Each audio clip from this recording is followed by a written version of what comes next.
전에도 한번 말씀드린 적이 있는데요. 그 법사위원장님께서 저희 국민의힘 소속 법사위원들이 발언했을 때 계속 그 평가를 하시는데 제가 어떻게 뭐 의사진행 발언이라면 또 제가 이해를 좀 하겠습니다. 근데 지금 방금은 조배숙 의원께서 본질의를 하는데 본질의 내용에 대해서 지금 사회를 보시는 위원장께서 하시는 거거든요. 법사위원장께서 법사위원들에 대한 상급자는 아니지 않습니까? 그래서 잠깐 주진 의원님 발언 시간 드릴 테니까 잠깐만 멈춰주세요.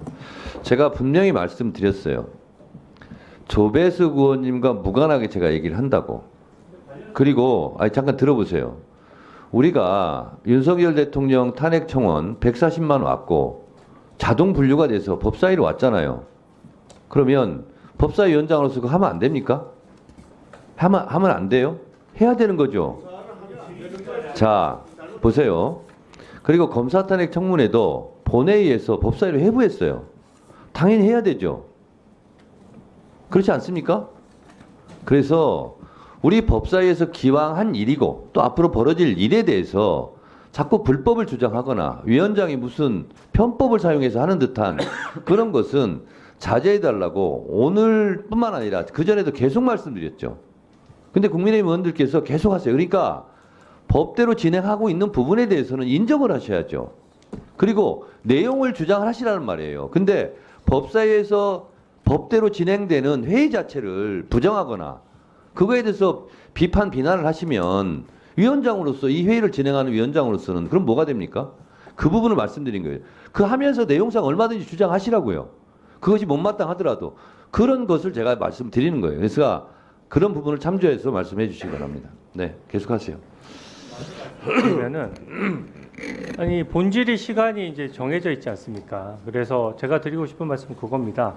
위원장님께서 그 법사위원으로서 질문하는 시간이 보장돼 있잖아요. 이게 질의 순서나 답변 토론이라는 게 서로 쌍방간에 공방이 오고 가는 거거든요. 저희 국민의힘 의원이 발언을 하고 나면 그 발언이 국민의힘 의견인데 상대방 측이나 민주당 의원들께서 반론을 제기하면 충분하지 않습니까? 근데 그것을 반론을 제기하지 않은 상태에서 다시 법사위원장께서 그 질의 순서를 무시하고 들어오셔서 발언을 하는 것은 발언 시간이나 공정성이나 진행의 면에서 문제가 있다는 점 말씀드리고요. 그 내용에 대해서는 법사위원장께서 말씀하실 수 있죠. 그러나 그 순서가 위원장님 순서에 대해서 해야 되는 것이 매번 이렇게 평가를 해가지고서는 그게 어떻게 공정한 진행이 되겠습니까?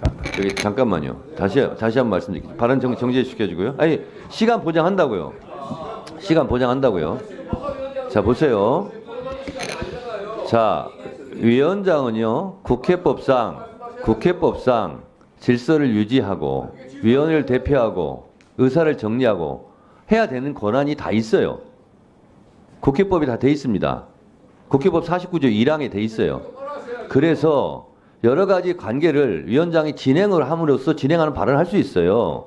그러면 주진우 의원님 말대로 제가 무슨 기계처럼 주진우 의원 질의하세요. 끝났으니까 고맙습니다. 다음에는 박은정 의원 질의하세요. 요것만 해야 됩니까? 그게 원칙이죠. 무슨 그게 원칙입니까? 국회법 49조를 읽어보세요. 국회법 49조 1항을 읽어보시라고요. 그리고 52조 2항을 읽어보시고 국회법 145조 1항 2항을 읽어보세요. 국회법 좀 공부하고 들어오세요. 자, 주진우 의원님 계속 질의하세요. 제가 마지막으로 지난 21대 국회에서 저희 국민의힘 의원이 법사위원장을 할 때도 심지어 법사위원으로서 발언할 때는 위원장석에서 내려오라고까지 민주당에 주장했었어요. 그만큼 회의 진행은 공정해야 되는 것이고 시간 배분에 있어서 매번 그 순서를 저는 문제 삼는 건데 발언의 그 시간 분량도 너무 많을 뿐더러 순서가 국민의힘 얘기하고 법사위원장 말씀하시고 또 민주당 의원께서 말씀하시고 이렇게 돼가지고서는 저는 이 부분은 계속 문제 제기를 할 수밖에 없고요. 제가 정책 질의로 넘어가서 저는 딥페이크 성범죄에 대해서 얼마 전에 아주 강력한 법안이 통과됐습니다. 그래서 처벌 범위도 넓어졌고 처벌 수위도 아주 높아졌어요. 그리고 저는 딥페이크 범죄가 폐해가 아주 지금 심각한 상황이라는 생각이 듭니다. 근데 올해 8월까지 기소된 현황을 보니까요. 이 그 허위 영상물 편집 반포 등이라는 규정이 적용돼서 기소된 게 29건밖에 안 돼요. 그 중에서 불과 4명만 구속 기소가 됐고 21명이 불구속 기소됐고 4명이 벌금 처분이 내려졌거든요. 이 여러 원인이 중첩됐지만 이 정도면은 범죄 대응 효과가 거의 유명무실할 정도입니다. 그래서 제가 법원에 이건 뭐 법원에 탓을 하는 것이 아니라 좀 도와주십사 하는 말씀을 드리고 싶은데요. 예. 이 사회 현상이 좀 심각하니까. 근데 제가 접수 현황을 봤더니 이제 올해 1월부터 8월까지 222건이 접수가 됐어요. 근데 기소는 29건만 됐다는 얘기는 뭐냐면 겨우 10% 정도만 기소가 되는 겁니다. 안 그래도 신고 안 되는 암수 범죄율이 높은데 이걸 접수할 정도라면 굉장히 피해가 심각해서 신고를 하는 것이거든요. 그 중에서도 기소율이 10%밖에 안 돼요.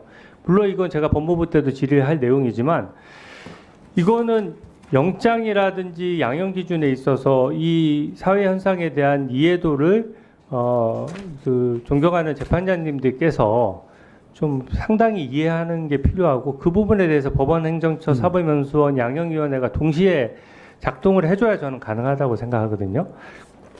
근데 먼저 권기현 사법연수원장께 한번 여쭤보겠습니다. 지금 아까 온라인 교육도 하고 성범죄 전담 재판부 교육도 잘 하고 계신 것으로 제가 들었는데 지금 딥페이크 강좌가 딱 그 딥페이크를 찍어서 강좌가 개설돼 있습니까? 예, 지금 그 전반적으로 하고 있고요. 네. 특히 올해 같은 경우에는 특정 주제 세미나로 그래가지고 재판 절차에서의 피해자 보호에 관한 부분까지도 예, 함께 좋습니다. 이게 진행을 종합적으로 했습니다. 하시는 건 하시는데 이렇게 딥페이크 범죄 사회가 떠들썩할 때는 아까 말씀하신 온라인 교육으로 딥페이크 범죄 수법이라든지 어차피 재판장들을 상대로 하는 거잖아요. 그래서 저는 조금 더 법무부가 또 해야 되는 일이지만 법원 행정처나 어떤 그 법원 행정을 하시는 분들도 온라인 교육이나 이런 부분에 대해서 빨리 만들어서 조금 교육할 필요가 있다고 생각하는데 동의하십니까? 예, 유념해서 검토하겠습니다. 예. 두 번째로는 법원 행정처장님께도 좀 부탁드리겠는데요. 예. 이게 아까 말씀드렸다시피 적발률이 너무 떨어지는데 우리가 법익균형의 원칙이라고 하는데 보통 피의자와 피고인 인권도 당연히 중요하죠.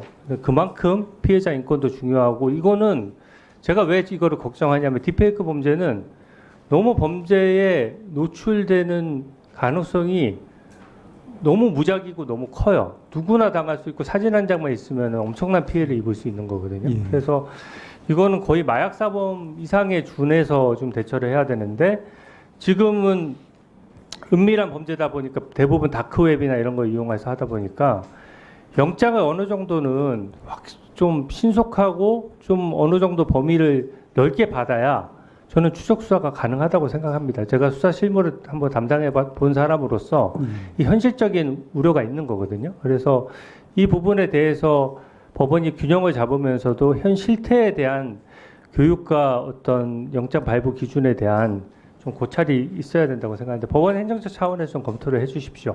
예. 마지막으로 그 이상원 양형위원장님께 또 말씀을 드리겠습니다. 얼마 전에 제가 보니까 이 양형위원회의 운영 그 실태를 보니까 이게 양형위원회의 양형 기준이 바뀌는 게 양형위원회 임기가 2년이다 보니까 2년의 첫 번째 회의에서 뭘 바꿀지를 결정을 하고 그것을 심의해서 2년 내에 바꿔 가시는 것 같아요.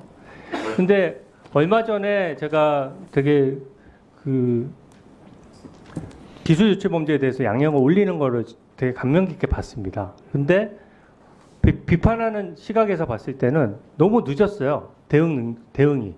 그러니까 실컷 기술 유출 범죄에서 지금 100조가 국부가 유출됐느냐 안 됐느냐 하는데 이게 지금 항상 좀 늦단 말이죠.